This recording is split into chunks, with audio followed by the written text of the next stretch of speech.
Hello, everybody. Good afternoon. Hello. Some new faces in here today. Peter. Thank you, Caroline.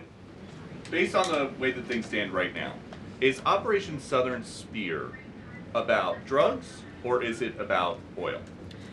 What I will tell you, Peter, is that the Trump administration is focused on doing many things in the Western Hemisphere. The president has taken a new approach that has not been taken by any administration for quite some time to actually focus on what's going on in our own backyard. And there are two things that are very important to this administration. Number one, stopping the flow of illegal drugs into the United States of America, which we know has killed hundreds of thousands of Americans. The president promised on the campaign trail that he would demolish the foreign terrorist organizations and drug cartels around the world, especially right here in our own hemisphere, and you have seen that he is delivering on that promise. With respect to the oil and what happened yesterday, the Department of Justice requested and was approved for a warrant to seize a vessel because it's a sanctioned shadow vessel known for carrying black market sanctioned oil to the IRGC, which you know is a sanctioned entity. So the president is committed to stopping the illegal flow of drugs into our country. He's also fully committed to effectuating this administration's sanction policy, and that's what you saw and the world saw take place yesterday. And because you said the president is trying to do a lot of things at once, he talks a lot about how he thinks the way to bring down prices for everything would be to bring down the cost of energy.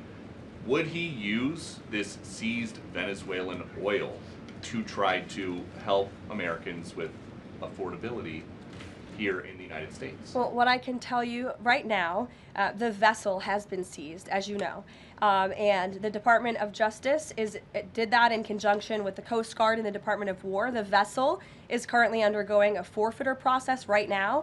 The United States currently has a full investigative team on the ground on the vessel, and individuals on board the vessel are being interviewed and any relevant evidence is being seized. With respect to the oil, that's a different issue. As you know, Peter, the vessel will go to a U.S. port, and the United States does intend to seize the oil. However, there is a legal process for the seizure of that oil, and that legal process will be followed. And just my last one on this. Thank you, Caroline. Back to that oil tanker, just want to know, was this a one-off, or is it safe to say the administration is taking a more active look at the oil industry in Venezuela, whether targeting other oil ships or perhaps Venezuelan oil production facilities in Venezuela?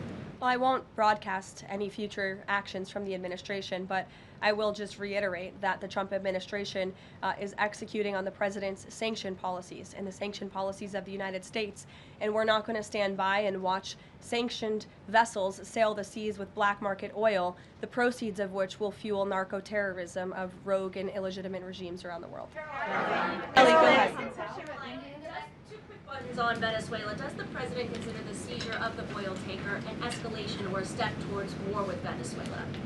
I think the president considers the seizure of the oil tanker as effectuating the administration's sanction policies, which I've already discussed previously. Potential invasion or potential land strikes in Venezuela aligned with the president's supporters, the MAGA base, does it risk the potential for a prolonged war and U.S. troops involved in that? Prolonged war is definitely not something this president is interested in. He's been very clear about that. He wants peace.